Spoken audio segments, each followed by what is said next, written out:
एक सवाल बनता है सर, क्योंकि रेट्स बढ़ रहे हैं, हमारे आरबीआई ने पिछले 1-1.5 साल में बढ़ाए, ग्लोबली बढ़ा रहे हैं, तो बढ़ते रेट साइकिल में क्या पैसा लगाना चाहिए, क्योंकि वो डर रहता है ग्रोथ का, और दूसरा अगर लगाना है तो इक्विटी में लगाएं या डेट में लगाएं, क्योंकि वहां पर तो फायदा होगा? ये बहुत अच्छा सवाल है दीप। और आमतौर पर एक धारणा जो है कि जब ब्याज दरें बढ़ चुकी हैं, पीक पर है, तो आपको फिक्स इनकम में पैसा लगाते हैं, एफडी में लगाते हैं, डेट फंड में लगाते हैं, तो बड़ा अच्छा आकर्षक लगता है, मोटा पैसा बनेगा। करेक्ट सर, बात सही है। हाईएस्ट इंटरेस्ट रेट पे आप लगा रहे हैं, एक 4% एफडी में आता था, एक 8% आ रहा है।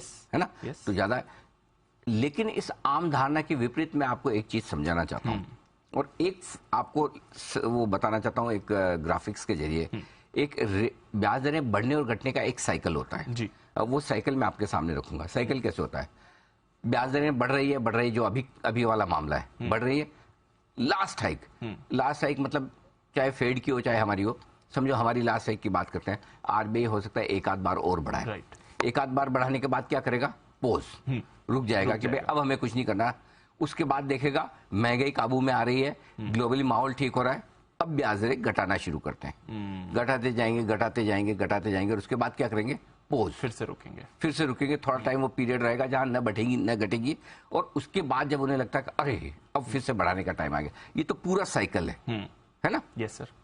तो इस साइकिल में आपको इस साइकिल में पकड़ना है लास्ट हाइक कब हो रही है। अच्छा, ठीक है। तो जब भी लास्ट हाइक हो रही है तब आपको पैसा लगाना चाहिए। इसको मैं थोड़ा आगे समझाऊंगा कि इस साइकिल को कैसे प्ले करना है। ये साइकिल वाला ग्राफिक्स मैं आपके सामने फिर लाऊंगा, लेकिन इसको कैसे प्ले करना है वो मैं बताता हूं। अब इस पीरियड में जब लास्ट हाइक जब होती है और लास्ट हाइक से फर्स्ट पूरा पोज होने के बाद जो लास्ट कट होता है, उस समय के पीरियड का हमने विश्लेषण किया। 4 आपके सामने मैं खास चीजें लाता हूं। पहली हमने शुरुआत की 2007 में। ये वाले जो आंकड़े दीप 2007 के, 2007 से 2010 के, ये 2 साल 11 महीने, लगभग 3 साल का। 3 साल में जब ब्याज दरों में आखिरी बढ़त हुई और जब ब्याज दरों में पहली बढ़त हुई, आखिरी बढ़त से पोज से रेट कट से फिर से ब्याज दरें बढ़ना, यानी कि आपने पूरी साइकिल कंप्लीट की। उस पीरियड के दौरान निफ्टी ने 28% के रिटर्न दिया। एब्सोल्यूट रिटर्न बता रहा हूं, ये 28%। बैंक निफ्टी 68%, स्मॉल कैप 47%, ये कमाई है। तो जो लोग सोचते हैं कि ब्याज, और ये पीरियड कितना है? 3 साल का। 3 साल है। अब आप सोचो 3 साल में आप ये सोचे कि डेट में अच्छा पैसा बनेगा, इक्विटी में भी बन रहा है अच्छा खासा। और कौन बना रहे हैं? बैंक 68%। दूसरा एग्जाम्पल लीजिए 2011 में। 2011 से 2013, ये छोटा पीरियड था, 1 साल 10 महीने, ब्रॉडली 2 साल मान लो। 2 साल में भी उस पीरियड में निफ्टी ने 24% रिटर्न बनाने के दिया और बैंक निफ्टी ने 25%। और अच्छा, इसको टाइम करना आसान है, ऐसा नहीं कि टाइम नहीं कर सकते, क्योंकि आपको पता है डेटा अवेलेबल है। लास्ट हाइक कब हुआ आपके सामने, और वापस से साइकिल घूम के फर्स्ट हाइक कब हो रहा है, ये भी आपके सामने।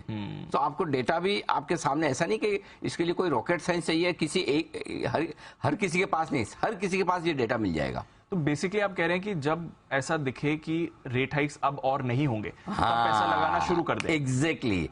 शुरू नहीं करते, लगा ही दे। तीसरा एग्जांपल देता हूं, जनवरी 2014 से जून 2018, ये 4 साल 4 महीने, ये लंबा पीरियड है जी। इस लंबे पीरियड में, 4 साल वाले पीरियड में निफ्टी ने 73% के रिटर्न दिए हैं, बैंक निफ्टी 150%। सोचिए, ये है 4 साल में 150% का रिटर्न, वही 3 साल में दुगुना से ज्यादा हो गया, है ना? हो गया। और आखिर एक और एग्जांपल देता हूं जो हाल ही का है, 2018 में आपकी लास्ट हाइक हुई थी। उसके बाद बढ़ी ब्याज दरें, ये वो सब मार्च में 2020 में जब ये कोविड आया, उसके बाद फिर कट हुए। 3 साल 10 महीने, ब्रॉडली 4 साल मान लें। 4 साल में निफ्टी के रिटर्न 55% है। बैंक निफ्टी ने जरूर 35% थोड़े कम दिए, क्योंकि उस समय मोरिटोरियम, डेट, ये सारे इशू था। लेकिन निफ्टी मिड कैप और स्मॉल कैप ने देखिए रिटर्न 65% और 45% के दिए। यानी कि जितने लंबे पीरियड तक ये पूरा साइकिल रहेगा, उसमें उतनी आपकी कमाई ज्यादा बनेगी। और ये चारों का आप एग्जाम्पल देखें एवरेज निकाल के, तो जब भी ब्याज दरें बढ़ने, लास्ट हाइक से लेकर फर्स्ट हाइक तक का पीरियड है, उसमें ऑन एन एवरेज निफ्टी 45% के रिटर्न देता है, बैंक निफ्टी 70% के रिटर्न देता है। ये कमाल है। तो अब इस पूरे, एक बार मैं पूरी ये जो साइकिल है, इसके बेसिस पे आपको चीजें समझनी चाहिए। कब पैसा लगाना है? जब ब्याज दरों में आखिरी बढ़त हो। फॉर एग्जांपल, अगली पॉलिसी में आपको लगता है कि आरबीआई गवर्नर की तरफ से आखिरी बढ़त हो रही है सर, इसके बाद बढ़त नहीं है, वो टाइम में पैसा लगाने का। समझ गया।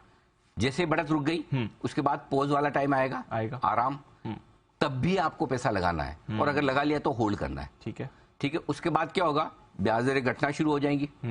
जब ब्याज दरें घटना शुरू होंगी तब भी आपको होल्ड करना है, बेचना नहीं है, तब भी आप होल्ड करिए। ठीक है, उसके बाद जब वापस से ब्याज दरें बढ़ना शुरू हो, थैंक यू एग्जिट हो गया। पहला हाइक होते ही या उसके आसपास थैंक यू। सो आखिरी हाइक से लेकर जो अभी होने की तैयारी में, ये रिसर्च लाने के पीछे आपकी वजह ये है कि ताकि आप अभी से अपने आप को तैयार कर लें। एग्जैक्टली, क्योंकि हम पहुंच रहे हैं उस समय, हम वहां पहुंच रहे हैं। अल्टीमेटली फेड भी कहीं कहीं जाके रुकेगा, हमारे गवर्नर साहब भी कहीं कहीं जाके रुकेंगे, और वो टाइम नजदीक आ रहा है, उस समय आपको पैसा लगाना है। समझ गया। व्यू रखना है 3 साल का मिनिमम, मिनिमम 3 साल का, पहले पैसा बन जाए। उस समय भी हमने क्या कहा, 6 हफ्ते लगाइए, 6 साल रुकिए, 6 महीने में बन गए, बढ़िया बात है, बहुत बढ़िया, जल्दी बन जाए तो अच्छा है ना।